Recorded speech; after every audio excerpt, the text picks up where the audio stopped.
Assalamualaikum warahmatullahi wabarakatuh. Halo teman-teman, jumpa lagi di channel Belajar Finance. Apa kabar teman-teman? Mudah-mudahan sehat-sehat selalu ya.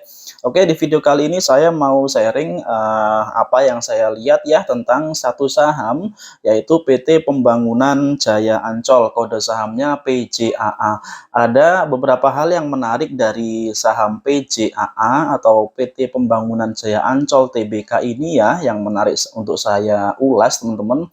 Di antaranya bahwa PJA ini merupakan perusahaan yang sedang turnaround ya, atau kinerjanya membalik dari yang sebelumnya rugi menjadi bisa mencatatkan profit bagi perusahaan itu ya.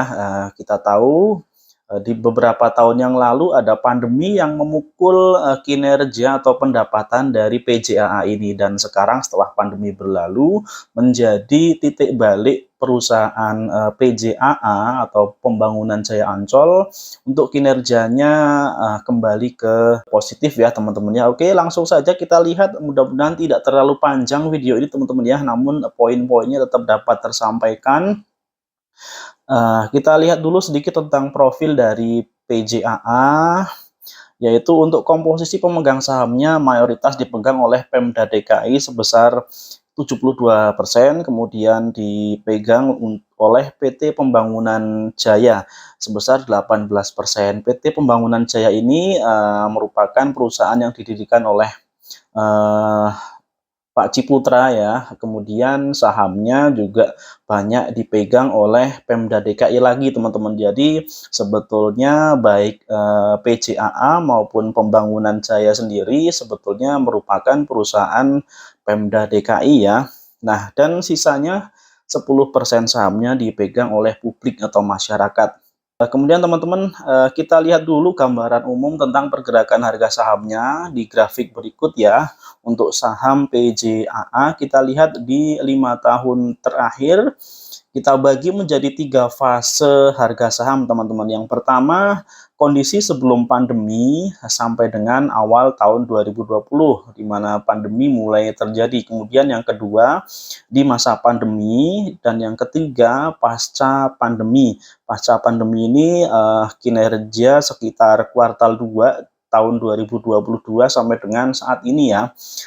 Ini adalah video tanggal 17 Mei 2023, dan data saham dari PJAA ini saya ambil dari data saham tanggal 16 Mei 2023.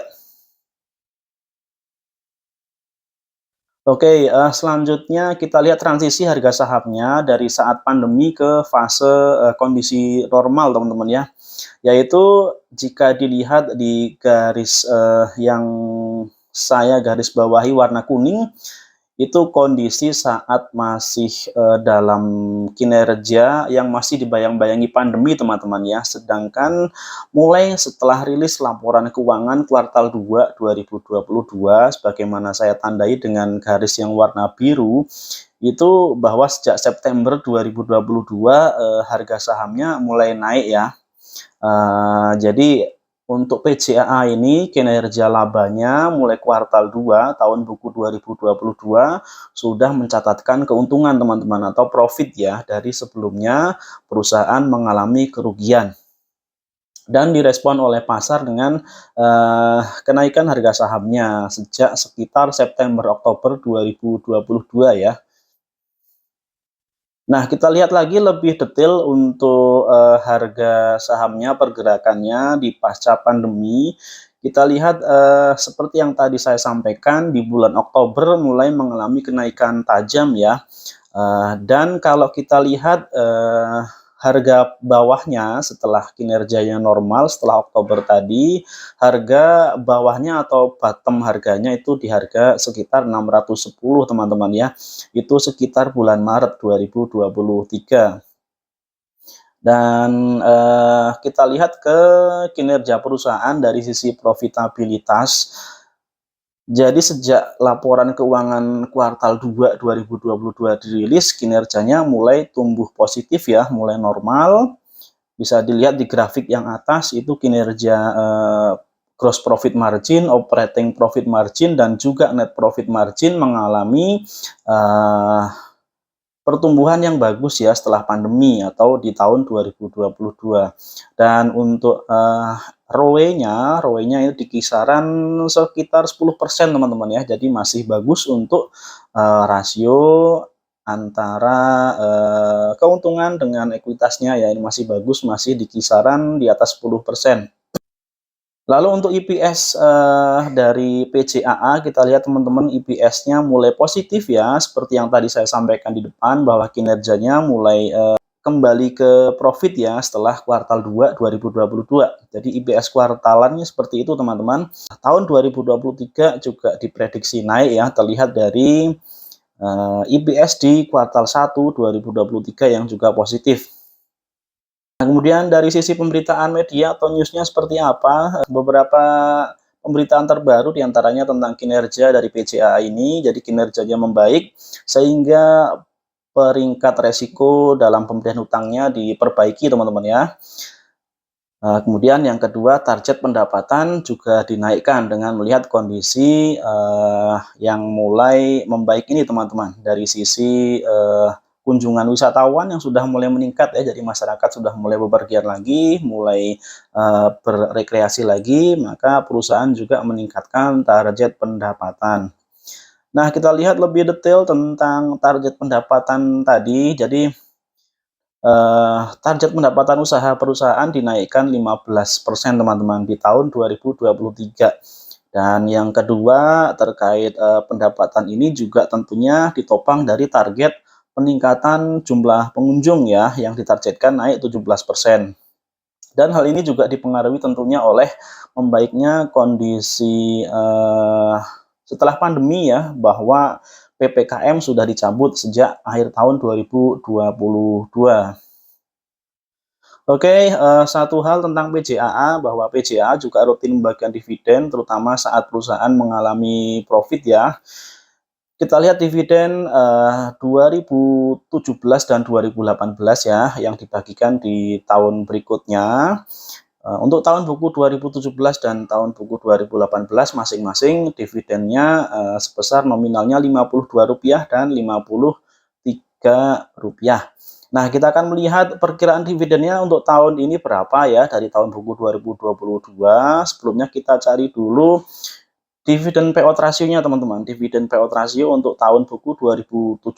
Nah, kita lihat EPS untuk tahun 2017 itu di angka 137. Kemudian EPS untuk tahun buku 2018 di angka 139. Maka kita hitung dividen payout rasionya untuk tahun buku 2017, nominal dividen 52 tadi dibagi dengan EPS ya, EPS sebesar 137, maka dividen payout rasionya sebesar 37,9%. Nah, hitungan yang serupa untuk tahun buku 2018 ya, 53 dibagi EPS-nya 139, maka dividen payout rasio untuk 2018 itu 38,12%.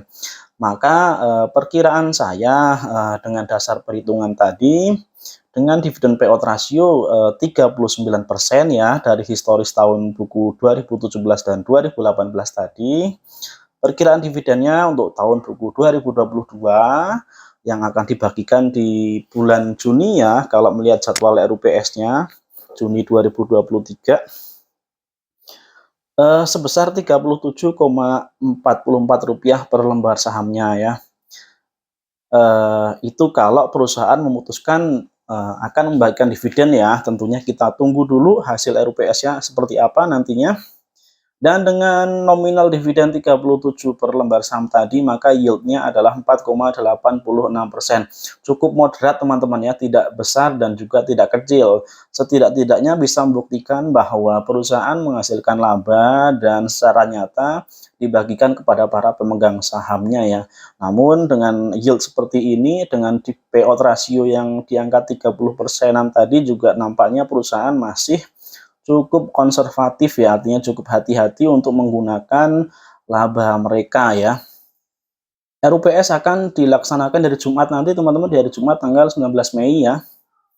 Nah, setelah dividen barusan, lalu potensi capital gain-nya berapa? Ini saya pakai asumsi harga resisten di masa sebelum pandemi ya. Jadi menjelang awal 2020 ya, atau akhir-akhir 2019, harga PJAA ini di angka di atas 1.000 ya. Saya bulatkan aja di angka 1.000.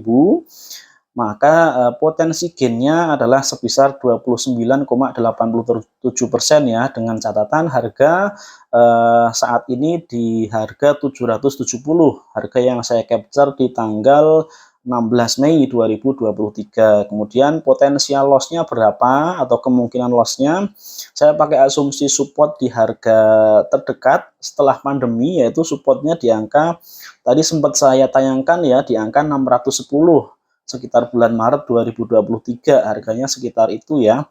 Maka potensi untuk loss-nya sebesar minus 20%. Nah, itu teman-teman sekilas tentang PJAA ya, bagaimana prediksi dividennya, kemudian potensi profit dan juga loss-nya. Jadi adalah salah satu contoh perusahaan turnaround yang kinerjanya membaik setelah beberapa saat mengalami kerugian dan sekarang berbalik menjadi untung atau profit. Itu saja, mudah-mudahan bermanfaat. Teman-teman tetap lakukan analisa sendiri secara lebih teliti. Ada kesalahan dalam data maupun penyampaian, saya minta maaf. Kita jumpa lagi di video-video berikutnya. Terima kasih. Wassalamualaikum warahmatullahi wabarakatuh.